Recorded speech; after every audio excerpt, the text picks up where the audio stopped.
Everybody, Happy New Year. Walt and I out in the shop again.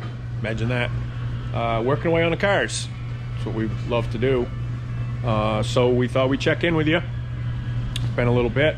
You can see the cars are pretty well together now. Back tins on, pretty much all the running gears in. We're all set up to go. The inside of the cars, gauges and seats and everything have been cleaned and checked. So we're in pretty good shape. Walt's working on some, what are you working on, Walt? I'm putting my brake calipers on. That hub's not on yet because we found the bearings were junk. So got to get some bearings for that, and those will probably be here Tuesday from Barron's. But we're going to bleed the brakes, so I kind of got the brake stuck down there so we can bleed the whole system out, and then that's another thing checked off the list. Kind of a process, but it's got to be done, especially if you want to slow down. Yeah. And contrary to what people say, they go, oh, you don't need brakes racing. Yeah, you do. And you're probably not going fast enough if you don't have brakes. If you don't need brakes, you're not going fast enough. That's what we say. Do you use them all the time? No, but especially any race. So I've raced pavement and on a dirt, and the brakes can be a huge advantage to you. So make sure your brake system's working well. We always try to do that by going through everything. And I don't know if we talked about it or not, but like inside here, look inside right there, this dial is a brake adjuster. So Walt can go up or down with that, and it'll move the brake bias, the pressure differences from the front to the rear, and we use that a lot. It's a in-car adjustment that we can do that helps us a lot, and I think I've spoke of it before, but definitely a big advantage. If you're not taking advantage of that, then you really got to check it out. There's some speed to be had right there.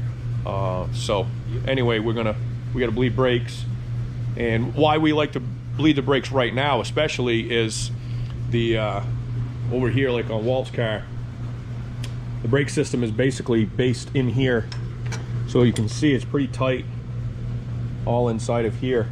There's a panel that goes over all of this, so if you got a new system, it's better to bleed everything off, tins all off, and then we can see if there's any leaks or anything before that tin goes on.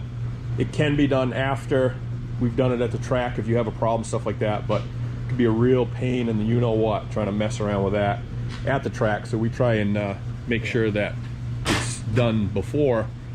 We check it for leaks, everything's all set, then when that tin gets snapped on there, that compartment's closed up, we're good to go.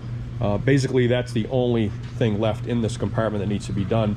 We do have access to our batteries here. There's a little panel that will snap off, so later on we can, but we have a remote charge from here to charge the battery, so we don't have to get in there. And then we learned the hard way with these. Take your caps off when you bleed your brakes, because if you don't, these little rubbers, at least in the older ones, I don't know about these ones. Yeah, these are the new These style. look different, but on the older ones, it'll suck the rubber down, which seals up the whole thing. It'll suck it down and actually plug off the hole, and we struggled with that one night. Yeah, actually, it was like 2 weeks. We couldn't figure out why we couldn't get any brakes in Dad's car, and we went on the Willwood site, and they had the caps off, and we got looking, and the rubbers will pull down and suck the port shut. Yeah. So, and then you get no fluid. So, yeah, quick thing. They can cause you a huge headache. Take your caps off. Yeah. So, another thing that we've never talked about, and Walt can explain to you, you guys see the cars, how they're like a dirt late model, they're super jacked up in the air. You see them all like, we're like this. And so there's a little trick to how the cars are able to do that without the frames digging in. And so people ask, well, how does that happen? Well, cars actually built to do that. So the nose is bent. Yeah, they actually build them that way. So Walt can kind of explain it to you here, like on the front of his car. The nose of this, if we can get a shot, looks like it's going uphill. Yeah. And this is we'll get a straight edge and kind of show you, but yeah. With Bicknell, they use an 1.5 inch raised nose. So as you can see, and if we go down to about level, see the nose is actually higher than the frame rail that much. So technically, that's how you can get the car that much, you know, when you can get the nose that much lower. And So we still have dug the nose in the ground. You can still do it. Yeah. But with a dirt late model, that's why you see, like, with the noses, they'll be like 12, 14 inches off the ground. Because when that car pivots, it puts the nose on the ground. They've actually moved suspension pieces, the racks and everything, and we'll let the late model guys explain all that to you as far as that goes, how their stuff works. But they've moved some stuff around inside them because we played around with a little bit. But anyway, just a little tidbit there of how the cars are able to jack up so high, not dig in, and a little tidbit to the guys who, if they haven't figured that out yet, why your car's digging in. The nose of the car is actually raised. Yeah. It's pretty normal now. I think almost every car from 2015 on, unless you had it ordered special, has a raised nose in it.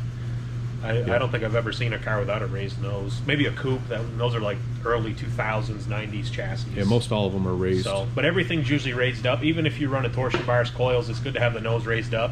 Rough racetrack, you know, you don't dig in. Because when you do dig in, it really hurts. Yeah. So, but yeah. So we're going to bleed some brakes and go from there. Maybe start putting some body stuff on. We'll see. Yeah, we got some new body panels for the cars, inners and outers that are ready to go on. We keep them out in the trailer because it takes up so much room in the shop. Although you can see around the shop, really, it's gotten more and more space. That's because all the pieces are back on the cars. So this is only a 28 by 32 shop, so it's not real big. And we get a lot of work done out of our space, but up over the top is full. And should have been 30 by 65. yeah, I wish maybe someday.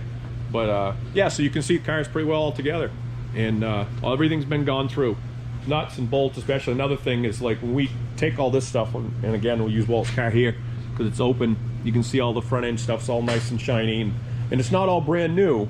It's all been cleaned and inspected. And bolts, you can these bolts right here, you can take those and you swear that they aren't bent. There's nothing wrong with your front end, and you pull that bolt out and it's bent, and it can be a degree or two one way or the other or more of you know, the caster and or the front end setting and stuff like that. So that's all stuff that we look for, all in maintenance, and especially in a complete teardown. A lot of them we just take them out, and if we throw it on the floor, then that stays there. It goes in the garbage, and we just replace them. If they're even suspect, it's just easier to replace. So little certain things. So anyway, we're gonna get to bleeding some brakes. We're not gonna bore you with that because it's pretty much pump and bleed, and we'll show you some stuff on the end result. So hang out with us.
So we got brakes bled.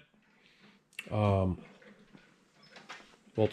just checking the brake bias right now. You can see his hand in there. It's kind of a good shot, you can see. What we do is we count the count the amount of turns, and they're pretty consistent as far as, you know, some might be a little more, a little less, depending on how they're set. But 22. 22, so you know 11's 50-50, yeah. And so we work from there. So you remember that number. Yes, as a racer, we have to do math. Yeah. And can you give me a Sharpie so I can write that on my dash? Because I always forget how many turns it is. Oh my God. Sharpie. Those are all in my bedroom. I might not be a Sharpie thief. So anyway, you might wonder why, like, the brakes are not on. Some of you probably guys will catch that. And the reason they're not on, they're on the car, but they're not on. This is called a radial mount. Some brakes are mounted in the back, some are in front, some we mount them on the top. Okay, we run them up on the top, and they don't bleed good that way. You want them upright so that the fluid will come out. That way you don't get air. So we just quickly take them off. Take these little clamps, clamp it to that. This is still clamped to that, to the rotor, and then it'll squeeze. Same thing in the front. We've made spacers. We flip them up. We made this little spacer right here. Goes in there. Just goes in between. We just flip that. Take one bolt, flip it up, put the spacer in, squeeze them. Good to go. As far as that goes. So the same deal there. You might have noticed in the time lapse we use a little bottle. It's nice. Longacre makes them, and way cleaner. Yeah, it keeps it clean as far as that goes. So that's in a nutshell. That's your brakes. Now again, we can see there's no leaks. All this is all set. These just matter of bolting on. Panel can go back on here. There's a big panel that goes over here. The reason why we have to wait too is the steering arm goes on here, clamps comes down, so that panel won't go on there with that. So, but all looks pretty comfortable already in the car. Yep. Wishing that he was headed out to qualify right now, probably. I think I need to lose a couple pounds, quite honestly, because the seat's a little bit tight. You know, I don't know if it's the poundage thing or heavy sweatshirt. Yeah, bit thick sweatshirt. So we're gonna go with thick sweatshirt. Go with thick sweatshirt, yeah. But no, nice and comfy in here. You can sit here all day, quite honestly, with all the stuff. Yeah, kind of like being in your office. You got to be comfortable. Like... A lot of people, we run the steering wheel. I run a steering wheel spacer. It's actually 2.5 inches of steering wheel spacer. A lot of people look at you like, what the hell? But because I'm 6'4", if I didn't, my knees would hit. So I have to run a lot of spacer, and it's really comfortable. I like my hands, right here. It is kind of funky because, you got the Pavement modified, and this wheel's leaned back as far as I can get it. I like it leaned back. Some guys run it like this. I don't know how you're comfortable that way, but everybody's different.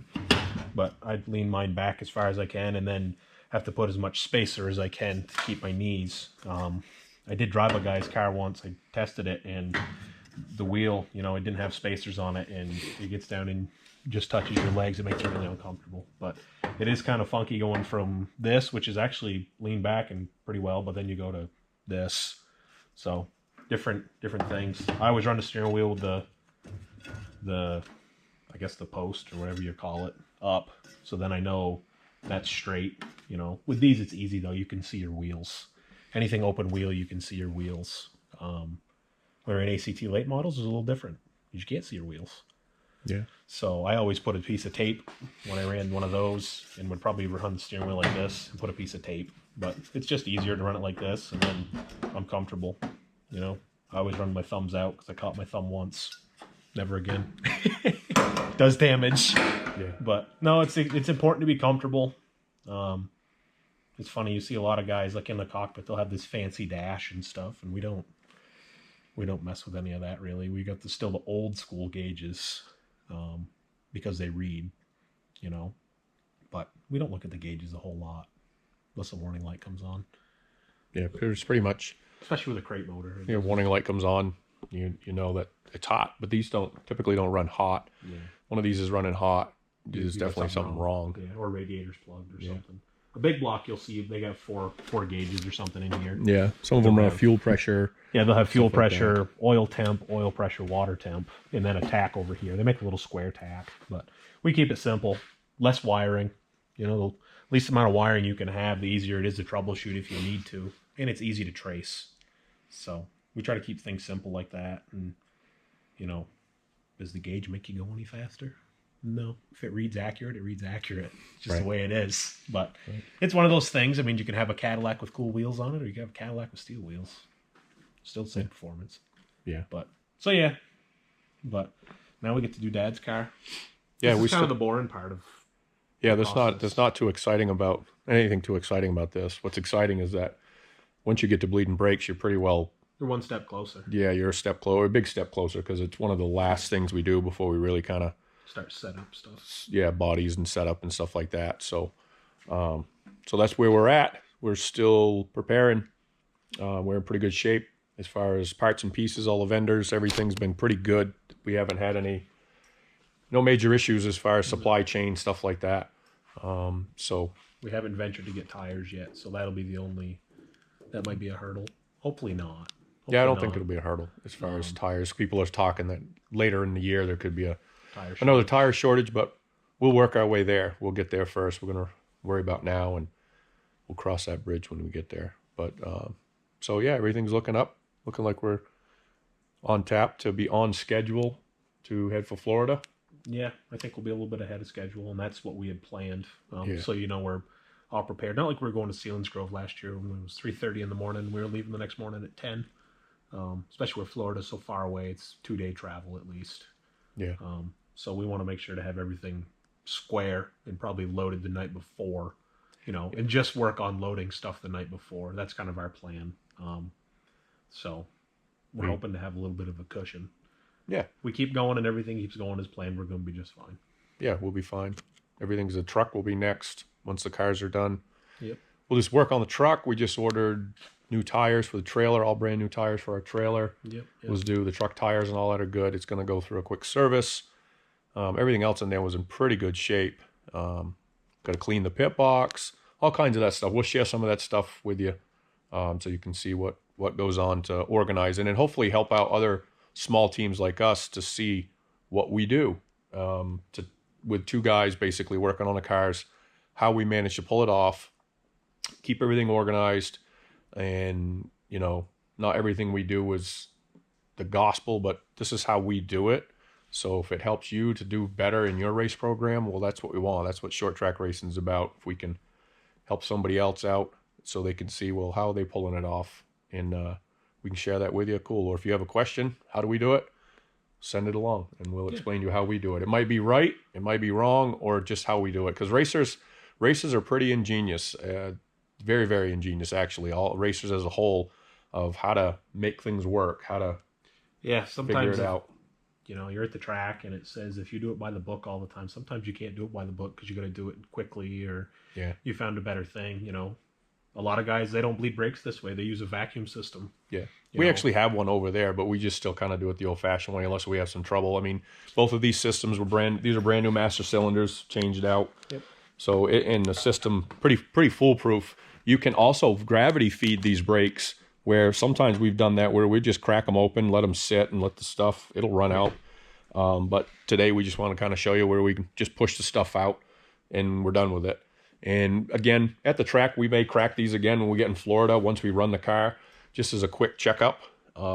We may just run around and check them and make sure that they're, if he doesn't like the way it feels or I don't like the way the pedal feels, we'll make a little check. But certainly an easy way to see what's going on with your brake system and all that.